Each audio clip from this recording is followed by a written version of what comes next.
Have you ever had the people who were supposed to love you the most become the ones who hurt you the deepest? Because that's exactly what happened to me, and I never saw it coming. My name is Zoe Adler. I'm 26 years old, and 2 years ago, I stood in my parents' living room with a single suitcase, tears burning my eyes, listening to my father tell me I was throwing my life away. I didn't know then that the worst chapter of my life was also going to become the greatest. This is that story. It was a Tuesday night in October when everything fell apart. I had just told my parents, for the third time, that I wasn't going to take the accounting job at my uncle's firm. I was going to pursue photography full-time. I'd been building a small portfolio for 2 years. I had a plan. I had clients starting to come in. I just needed a little time and a little support. What I got instead was my father's voice rising to a level I'd never heard before. "You're throwing away your future for a stupid hobby," he said, standing in the middle of the living room with his arms crossed like a wall. "We didn't sacrifice everything so you could waste your life taking pictures of people's flowers." My mother, standing by the doorway with her arms folded tighter than his, didn't even raise her voice. She didn't need to. When she got truly cold, she got quiet. And right then she was ice. "You're an embarrassment," she said. Flat. Simple. Like a fact. I begged them. I told them I wasn't asking for money, just for time. Just for them to believe in me the way parents are supposed to believe in their children. My father reached into his pocket, pulled out my spare house key, and threw it on the floor between us. "Leave that behind when you go," he said. I looked at my mother. She looked away. I picked up my suitcase. I walked to the door. And just before I stepped out into the cold October rain, I heard my father say the words I will never forget as long as I live. "If you walk out that door, don't ever come back." I walked out. My phone buzzed before I even reached the end of the driveway. A message from my mother. 7 words. "Don't contact us until you're ready to act like an adult." I stood in the rain and read it 3 times. Then I kept walking. The first thing I did was call my Aunt Patricia. She didn't answer. I tried my cousin Wes. Voicemail. I tried my grandmother's landline. Nothing. Over the next 2 hours, sitting in a bus station cafe with a cold cup of tea and rain still dripping from my jacket, I tried 6 more family members. Nobody picked up. At first, I told myself they were just busy. It was late. People were sleeping. But something in my stomach knew better. The silence was too complete, too perfectly timed. By midnight, I had my answer. My cousin Bria sent me a screenshot without a single word attached, just the image. It was our family group chat. The one I'd been quietly removed from at some point that evening. My mother had already posted. The message was long, detailed, and completely fictional. She wrote that I had run away, that I was being irrational, that I had refused a perfectly good future, out of stubbornness and pride.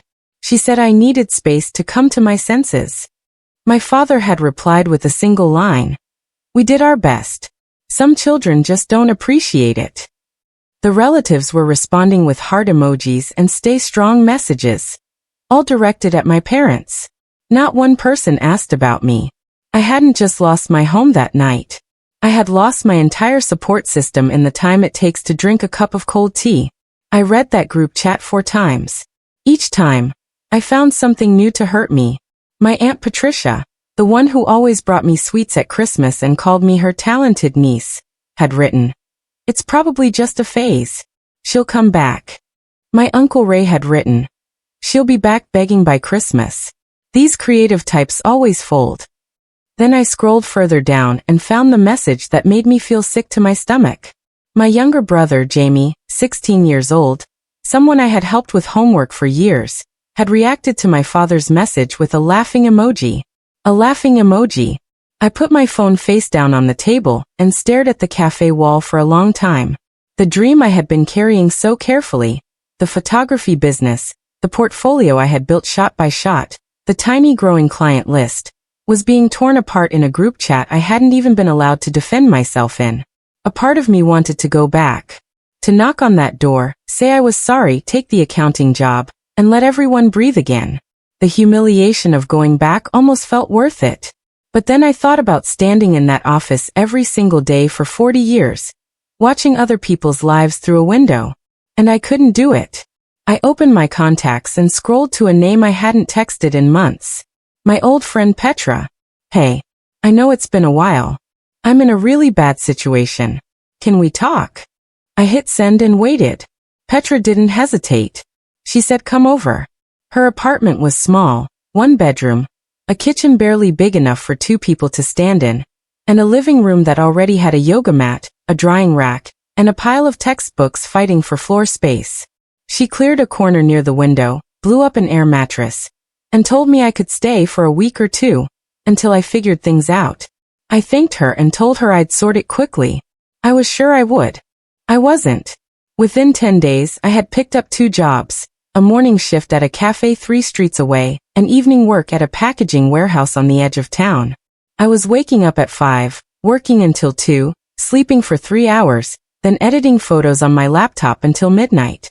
On weekends, I was messaging potential clients, posting to my photography page, and trying to look like someone who had their life together. Outwardly, I told everyone I was fine, determined, moving forward. In private, I cried in Petra's bathroom with the tap running so she wouldn't hear me. I cried from exhaustion. I cried from humiliation. I cried because my hands were raw from the warehouse work, and my eyes hurt from editing in poor lighting. And some nights I genuinely didn't know if I had made the biggest mistake of my life. One night, staring at the ceiling at 2 in the morning, I let myself think the thought I had been pushing down for weeks. What if my parents were right? The next morning, I got an email that seemed so small I almost deleted it. It was from a woman named Carla Benton. She ran a community blog for local small businesses in our area. She had seen my photography page and wanted to know if I'd be interested in doing a free shoot of 3 small businesses, cafes, a bookshop, something like that, in exchange for a feature article about my work and a link to my portfolio. No payment. Tiny audience. Completely unglamorous. Petra looked over my shoulder at the email and said, "That's not really an opportunity, Zoe." I replied yes within an hour. I borrowed a better lens from a girl I'd met at the cafe, spent my 1 free afternoon planning the shoots, and threw everything I had into those 3 sessions. I mean everything. I styled the bookshop's front window with a stack of vintage hardcovers and afternoon light falling through the glass at exactly the right angle. I caught the cafe owner mid-laugh over a coffee cup in a way that made her look like a painting. The blog post went up on a Thursday. It was a small blog, maybe 400 regular readers. But the bookshop owner shared it. Then 3 of her regular customers shared it. Then a local lifestyle page reposted one of the cafe photos with my name tagged. By Sunday, I had 7 new inquiries in my inbox. Not hundreds. Not life-changing. But 7 real people who had seen my work and wanted more of it. For the first time in weeks, I felt something other than exhausted. Then my phone rang. My mother's name on the screen. I sat there and watched it ring. Part of me thought, maybe she heard. Maybe someone told her about the blog post. Maybe she's calling because she's proud. Maybe she finally understands. I answered. She hadn't heard about the blog post. She had heard through my Aunt Patricia that I was still doing that photography nonsense.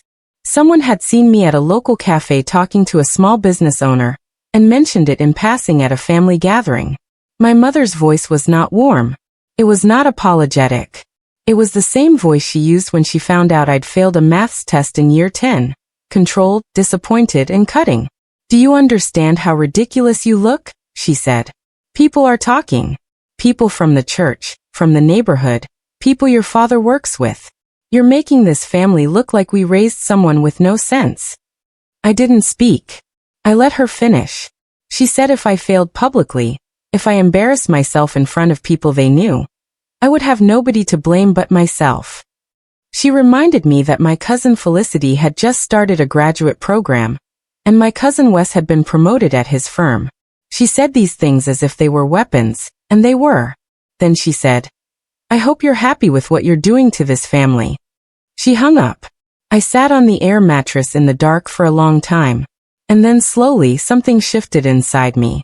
Because I realized something I hadn't been able to see clearly until that moment. She wasn't calling because she missed me. She wasn't calling because she was worried.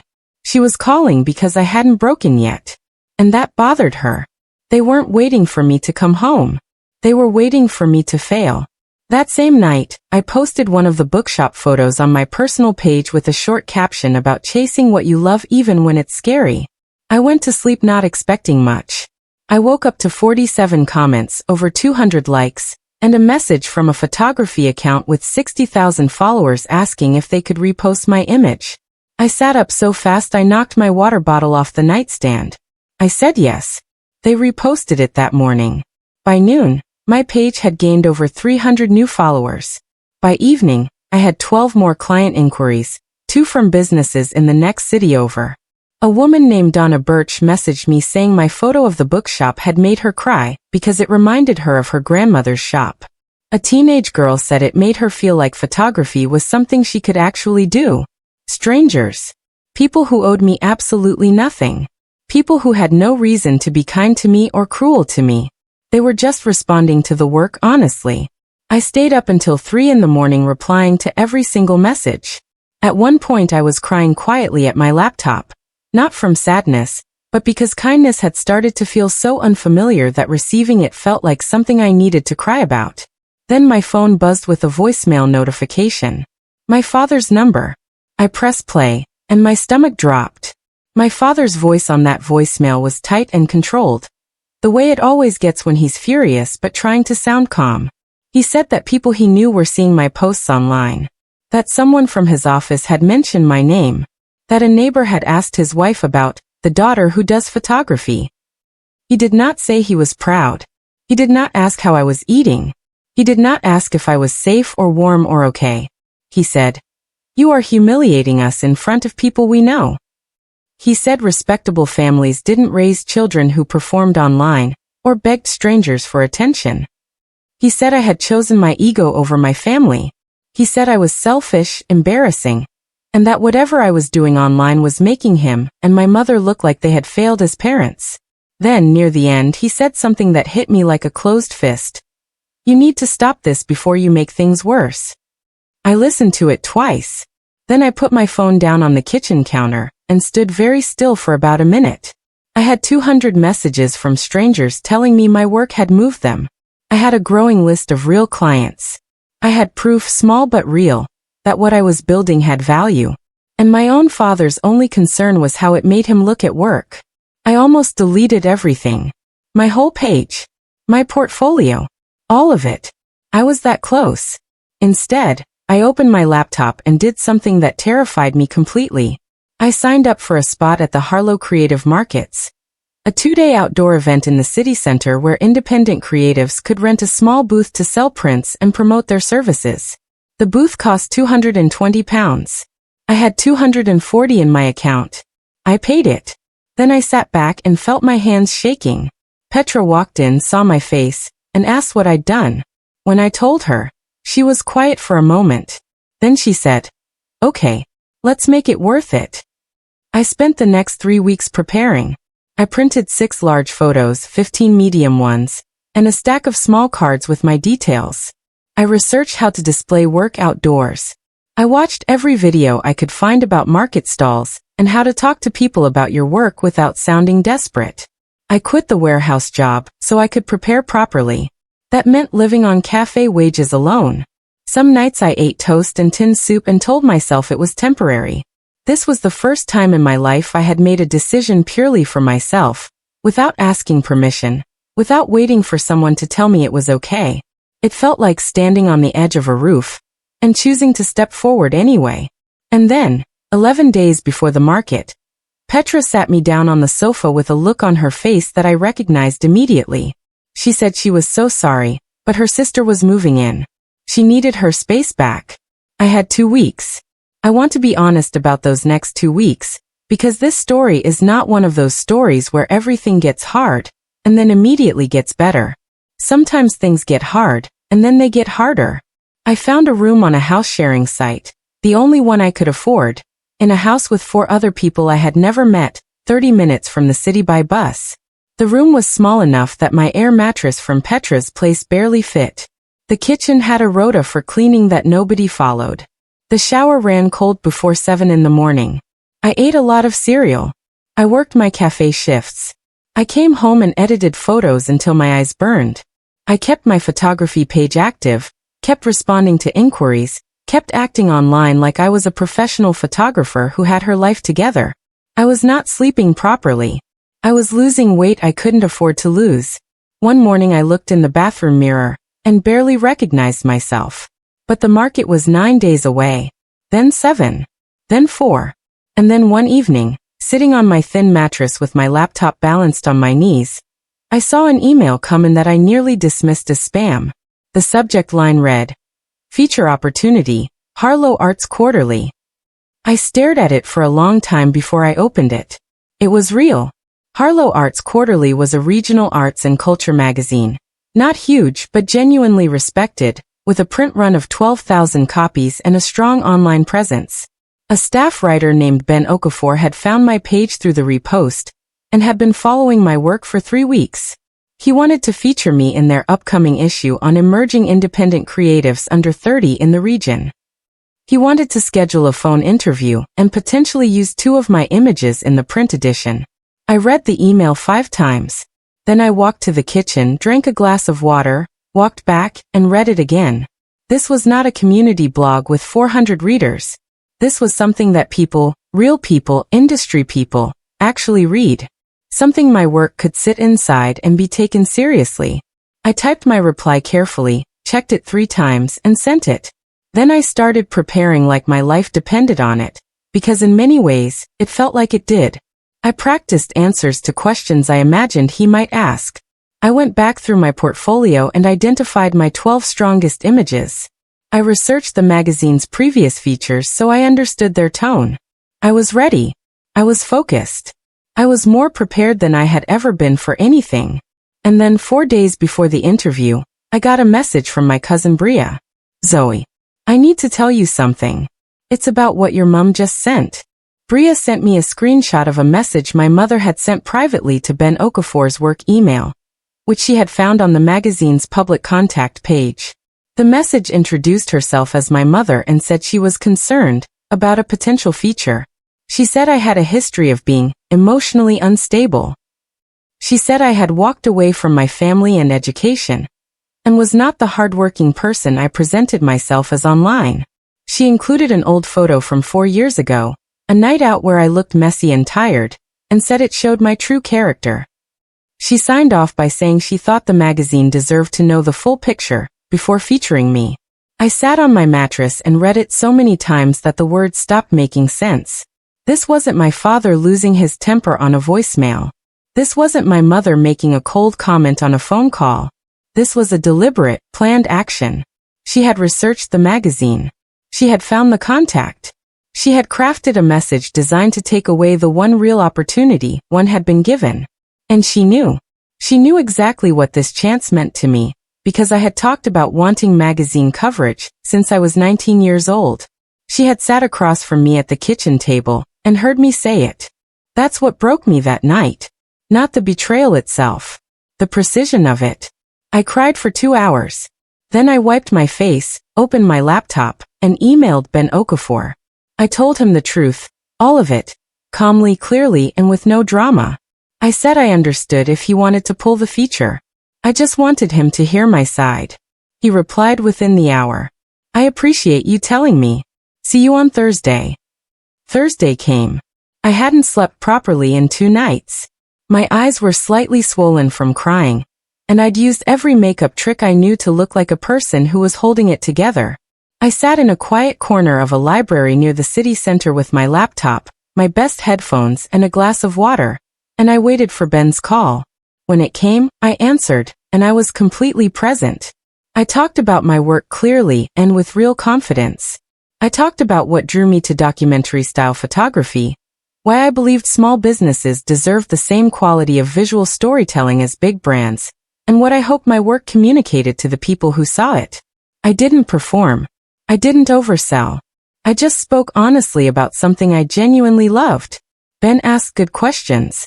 He asked about my process, my influences, my goals. At the end, he paused and said, "Your images have a quality that's hard to teach. You actually see people." I held myself together until the call ended. Then I put my phone down. folded my arms on the library table, rested my head on them, and let myself cry quietly for about 90 seconds. Then I sat up, took a breath, and started getting ready for the market that weekend. 2 days later, standing at my little booth in the open air with my prints hanging on a white grid panel, I watched a woman stop walking, look at my bookshop photo, and say to her daughter, "Look at this. Doesn't it make you feel something?" Her daughter bought a print. Then another person stopped. Then another. The magazine issue came out 5 weeks later. The feature was 2 full pages. My name was in print. 2 of my images took up half a page each. Ben had written something I had to read multiple times to believe was about me. Words like instinctive eye, quiet emotional intelligence, and one of the most assured debut voices in regional photography this year. I bought 3 copies from a newsagent and stood on the pavement outside holding them like they were made of something fragile. Within 48 hours of the issue dropping online, my photography page had gained over 4,000 new followers. My inbox had more inquiries than I could answer in a single sitting. A wedding photography agency in the city reached out about possible collaboration. 2 brands messaged about product shoots. And then I started seeing something that made me feel a very specific kind of cold. My relatives were sharing the article. My Aunt Patricia posted it with, "So incredibly proud of this girl. Always knew she had it in her." My Uncle Ray shared the link with, "Our family produces the best. Go Zoe." My cousin Felicity, who had not spoken to me in over a year, posted one of my images to her stories with a red heart. I put my phone face down on the table and sat very still. Then it came. The message I had never expected to receive. It was from my mother. "We miss you. Come home for dinner on Sunday." I read my mother's message standing in the kitchen of my shared house, still in my jacket from outside. There was something almost tender about the wording. "We miss you." After 14 months of silence, not a single birthday message, not a check-in, not even a response to the one text I'd sent in March asking if everyone was okay. Suddenly, "We miss you." I put the phone down and made tea and thought about it properly. I thought about what my Aunt Patricia had written 3 days earlier. Always knew she had it in her. This was a woman who had written in that group chat that it was probably just a phase. I thought about my Uncle Ray, who had said I'd be back begging by Christmas, now posting about the family producing the best. Then I called Bria. "What's being said?" I asked her directly. She was quiet for a moment. Then she told me. My parents had been telling people at their church and in the neighborhood that they had always supported my photography and that the tough love had been their strategy. My father had apparently told someone at work that he had pushed me to develop resilience. My mother had shown the magazine article to 3 people at church. They hadn't just accepted my success. They had started wearing it. My success had become the thing they brought out at dinner parties. Against every sensible instinct I had, I texted back, "Okay, Sunday." I arrived at my parents' house on Sunday at 1 in the afternoon. My mother opened the door and hugged me in a way she hadn't hugged me since I was about 12.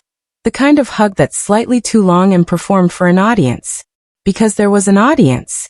My Aunt Patricia was already there. My Uncle Ray. 2 neighbors my parents had been friends with for years. My grandmother, who I genuinely was happy to see. My father shook my hand, shook it, like I was a colleague, and then put his arm around me and said to the room, "There she is. Our photographer." Dinner was laid out beautifully. My mother had made my favorite things.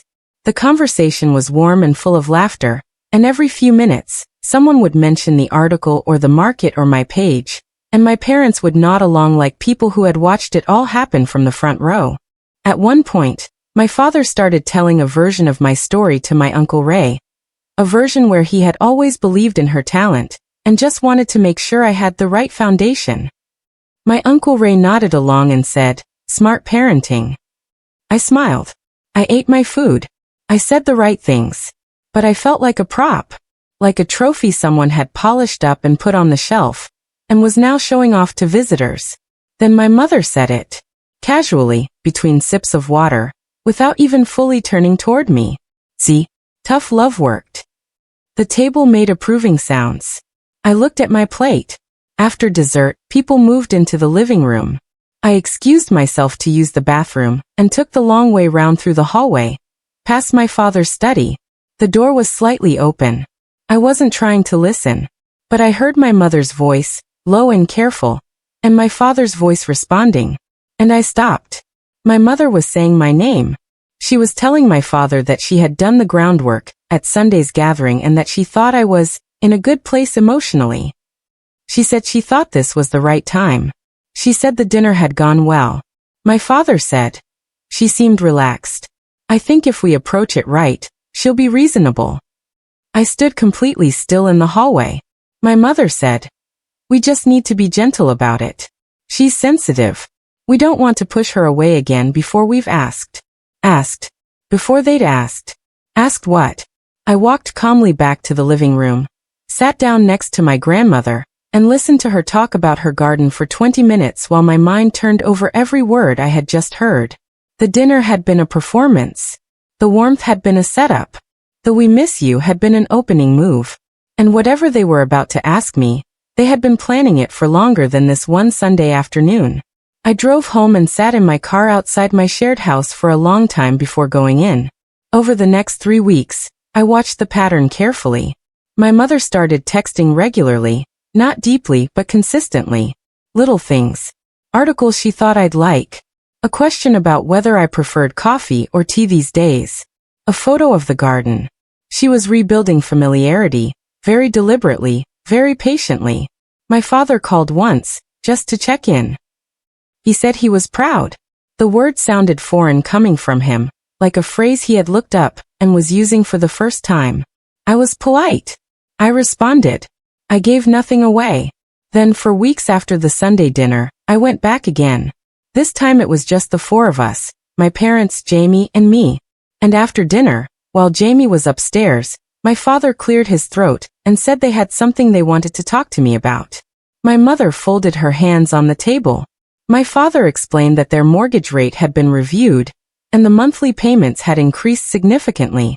He explained that their savings had taken a hit during a difficult period last year. He then explained that my younger brother Jamie had been offered a place at a very good university, and that the funding wasn't quite going to stretch. Then he looked at me and said, we were hoping you might be able to help with his first year's fees. As family. The number he said was £8,000. I looked at my mother. Her expression was perfectly calm, perfectly expectant. As family. I said I needed time to think about it. My father nodded like that was completely reasonable. My mother said of course, no rush, just whenever I had a chance to look at my finances. They walked me to the door. My mother hugged me again. I drove home, went to my room, sat on the edge of my bed, and spent 2 hours going back through every message, every voicemail, every piece of evidence I had saved, because I had saved everything. Every screenshot Bria had sent me. Every voicemail my father had left. The screenshot of my mother's email to the magazine. The group chat messages. I laid it all out in a folder on my laptop and read through the whole timeline from October of last year until now. And what I saw, laid out clearly in order, was not a complicated story. It was a very simple one. They had cut me off. They had poisoned my reputation with the family. They had mocked my dream. They had tried to sabotage my one real opportunity. Then, when I succeeded anyway, they had rebuilt contacts slowly and carefully, presented themselves publicly as supportive parents, and waited for the right moment to make their request.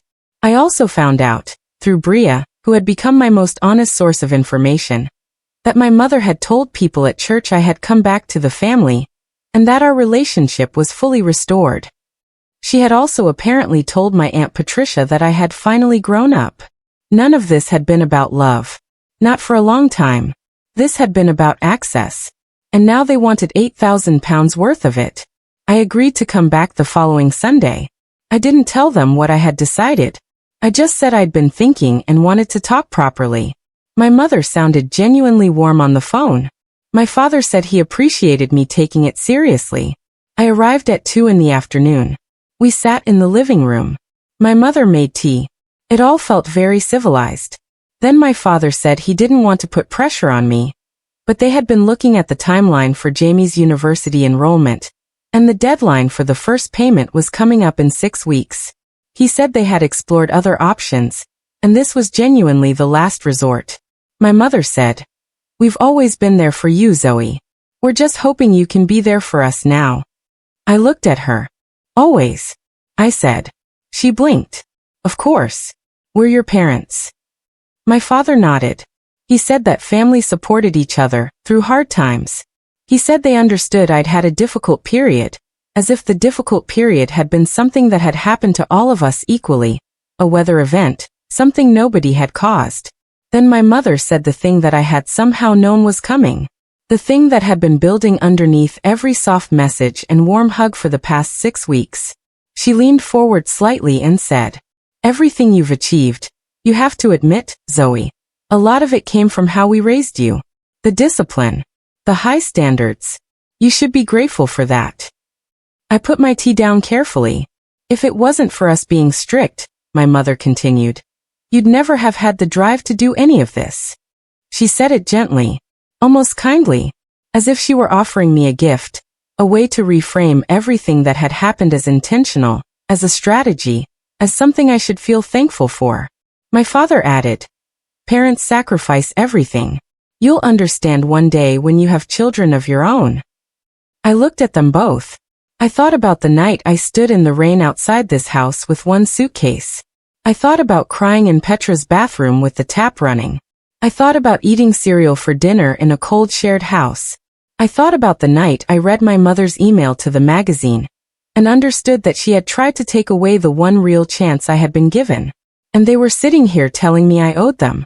Not just the money, though that was part of it. They were asking me to agree with their version of events, to confirm that the abandonment had been wisdom, that the cruelty had been care, that the months of hunger and rejection and loneliness had been a gift they had deliberately given me.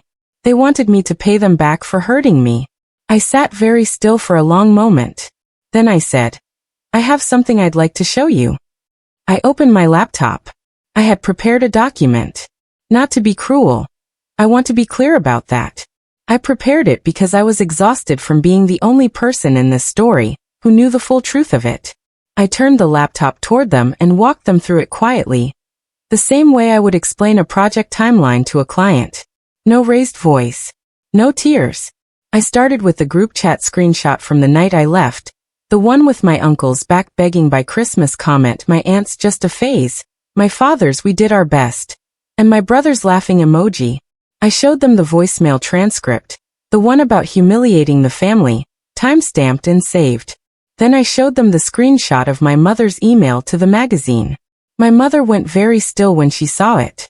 I showed them the messages from Bria, the ones that had told me, in real time, what was being said about me while I was struggling. I showed them the timeline. The months of silence, the reconnection starting exactly 3 days after the magazine article went online, the pattern of soft messages and warm dinners building slowly toward a single request. And then I showed them the last thing, a note I had typed myself, in plain simple language, that said, "This is the full story, not the version being told at church. This one." My father stared at the screen. My mother's hands were flat on the table. The room was completely quiet. I closed the laptop. I told them I wasn't sharing this to hurt them. I told them I wasn't going to post it or send it to family members or use it as a weapon. I had brought it here, to this room, because I was done being the person in this family who carried the truth alone while everyone else carried a comfortable fiction. I told them what had actually happened, the full version, from the night I left to the Sunday dinner 6 weeks ago. I told it calmly and in order, the way I had rehearsed it, without my voice breaking. I said, "You didn't support me from a distance. You tried to stop me. When you couldn't stop me, you ignored me. When you couldn't ignore me anymore, you came back. And now you're here asking me to fund my brother's education with the money I built from scratch, without your help, while you were telling people at church that you always believed in me." My mother's eyes were wet. My father's jaw was tight. I said, "I'm not angry. I'm just not pretending anymore." My father started to speak. He said my name in that warning tone he had used my whole life, the tone that meant stop, the tone that had always worked before. It didn't work now. I looked at him steadily and waited. After a moment he stopped. The room stayed quiet. The fallout happened quickly after that. My mother cried. Not the kind of crying that comes from understanding, the kind that comes from feeling exposed. She said I was tearing the family apart. She said I was being cruel. She said after everything they had been through as parents, this was how I repaid them. My father switched tactics twice in the same conversation. First he went hard, said I had always been ungrateful, said I was self-centered, said this proved exactly the kind of person I was. Then when that didn't move me he went soft. Said he hadn't always handled things perfectly. Said parenting was difficult. Said he loved me, and that should count for something. I told him love was not a get-out clause. In the weeks that followed, the family fractured in the way families do when the story they've all agreed on is replaced by a more complicated one. My Aunt Patricia called me, and for the first time, she was not warm and vague. She was genuinely apologetic. She said she should have reached out the night I left, and she had been ashamed of herself since. My cousin Wes sent a short message. I didn't know all of it. I'm sorry I didn't ask. Others stayed on my parents' side. There were a few days of group chat activity that Bria described to me as a lot of people choosing what they wanted to believe. My parents tried the last tool they had. My mother called and said she hadn't been sleeping. My father called and said her health was under strain from all of this. Every sentence started with after all we did, or we only ever wanted, or you're breaking up this family. But here is the thing about finally saying the truth clearly. Once it's out, manipulation loses most of its power. Because there's nothing left to confuse you. I didn't slam the door. I want to be clear about that, because this story is not about revenge. It never was. I called my mother 2 weeks after that final conversation, and I told her that I was willing to have a relationship with her and my father, but not the one we'd had before. Not the one built on me making myself smaller, so they could feel bigger. Not the one where I stayed quiet about the truth so the family photo could look clean. I told her that if they wanted me in their lives, there were things that needed to happen first. A real acknowledgement of what had actually occurred. Honesty about the narrative they had been constructing publicly. A conversation that didn't start with what I owed them, and ended with what they deserved from me. My mother said, "You're asking a lot." I said, "I'm asking for the minimum." She didn't respond to that, and we ended the call politely. I don't know yet what they'll choose. That part of the story isn't finished. But here is what I do know, sitting in my own flat now.